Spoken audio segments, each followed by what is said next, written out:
सभी साथियों को जय वाल्मीकि, जय भीम, नमो बुद्धाय, जय गुरु निवासी। दोस्तों साथियों, मैं चरण दास नाग अपने अम्बेडकर डायलॉग्स यूट्यूब चैनल पर आप सभी का एक बार फिर हार्दिक स्वागत और अभिनंदन करता हूं। साथियों, मैं आज अपने अम्बेडकर डायलॉग्स यूट्यूब चैनल पर आप सभी के साथ जो वीडियो साझा करने जा रहा हूं साथियों, वह वीडियो बहुत ही इम्पोर्टेंट है। हम बहुजन, दलित, अति दलित और देश और दुनिया के लिए जानने के लिए साथियों, आज के मेरे इस वीडियो का शीर्षक और टॉपिक है the great leader of Bharat. जी हाँ साथियों, the great leader of Bharat. साथियों, यूं तो भारत देश जब से आज़ाद हुआ उस दिन से आज तक भारत देश में अनेकों हजारों लीडर्स ऐसे हुए हैं जो अपने आप में एक मादा रखते हैं, एक दम कम रखते हैं या रखते थे। मगर साथियों, एक ऐसे महान लीडर थे भारत देश के, जिनका नाम था बाबा साहब डॉक्टर भीमराव अम्बेडकर। जी हाँ साथियों, डॉक्टर बाबा साहब भीमराव अम्बेडकर जी वो महान लीडर थे कि जिन्होंने भारत सरकार में कानून मंत्री रहते हुए केवल और केवल इस बात पर इस्तीफा दे दिया था क्योंकि उस समय की लोकसभा में जो एक मनुवाद रूपी झुंड होता था, उस सभी ने महिला बिल पर असहमति जाहिर कर दी थी। तो बाबा साहब डॉक्टर भीमराव अम्बेडकर जी को इतना गुस्सा और इतना क्रोध आया, और बाबा साहब डॉक्टर भीमराव अम्बेडकर जी, जिनकी सोच विचार और विचारधारा थी कि किसी भी देश की जब तक उन्नति नहीं हो सकती जब तक उस देश की महिलाएं सशक्त और मजबूत और अपने पैरों पर खड़ी ना हो और आत्मनिर्भर ना हो। मगर बाबा साहब भीमराव अम्बेडकर जी के साथ उस समय जो एक मनुवाद रूपी झुंड था, उसने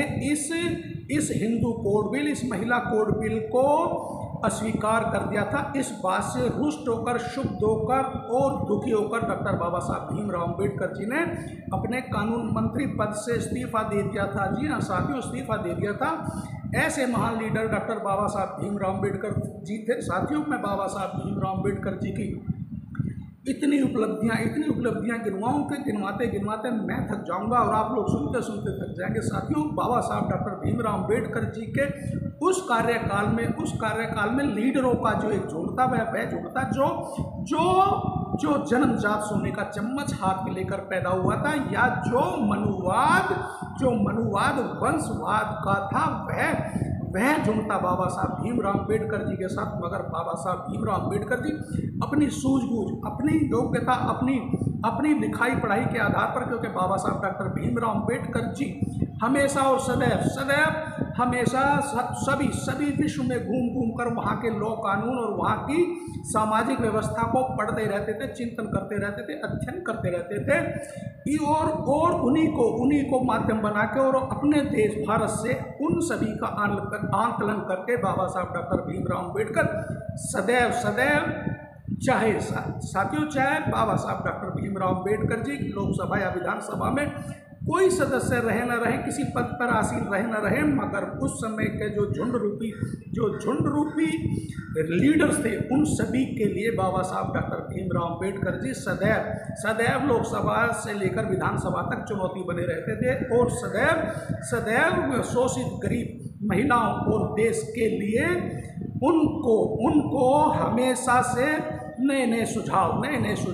और उनको नए तरीके और नए आयाम, देश की तरक्की, महिलाओं की तरक्की और सर्वधर्म समाज की तरक्की के लिए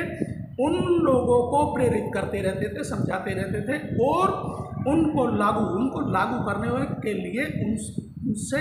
हमेशा लड़ते रहते थे। साथियों, यूँ तो बाबा साहब डॉक्टर भीमराव अम्बेडकर जी एक ऐसे वो महान लीडर हैं कि जिनका वर्णन करना इतना आसान नहीं है, ना तो मैं कर सकता हूं और शायद ना ही आप लोग सुन सकते हैं और देख सकते हैं। मगर साथियों, मैं अपने अम्बेडकर डायलॉग्स यूट्यूब चैनल के माध्यम से the great leader of Bharat Baba Saheb doctor Bhimrao Ambedkar जी के द्वारा किए गए कुछ ऐसे चुनिंदा कार्य हैं जो हम बहुजन, दलित, अति दलितों के साथ साथ देश और दुनिया और हमारे देश भारत में भी सभी को जानना, समझना और उस पर अमल करना भी बहुत जरूरी है। चलिए साथियों, मैं कुछ ऐसे बाबा साहब डॉक्टर भीमराव अम्बेडकर जी के कार्य हैं सराहनीय, जो मैं आप लोगों के साथ साझा करता हूं। जी हाँ साथियों, भारत रत्न डॉक्टर भीमराव अम्बेडकर ने अपने जीवन के लगभग 65 वर्षों में